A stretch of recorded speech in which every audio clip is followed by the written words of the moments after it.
I actually came to know William Ruto properly after elections in 1993. We worked closely with Julia Ojambo, and that is how I ended up knowing Ruto, and specifically when he came in to try and get some orders to supply T-shirts and all those sorts of things. I see. So in terms of the joining KANU as a party and becoming a operative, you were very close to President Moi. Obviously, Ruto began his political life then. How did he enter into the Moi orbit?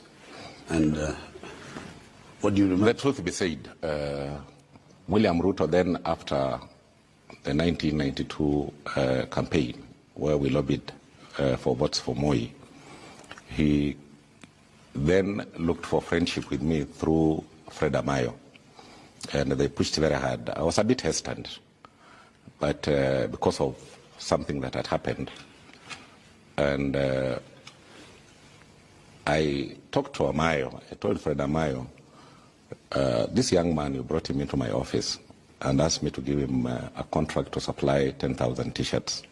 You remember he did not supply the 10,000. Instead, he brought 1,000 T-shirts and repeatedly delivered the same T-shirts 10 times.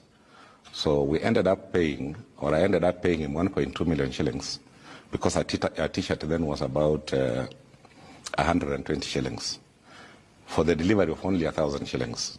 What he did was he tried and corrupted the young boys who were in the stores, and he would deliver 1,000 T-shirts, they give it back to him.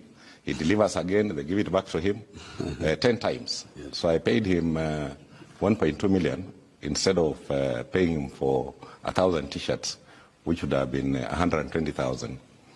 And that is the reason why I resisted when Fred Amayo tried to push him to become closer so that we work together after disbanding YK92.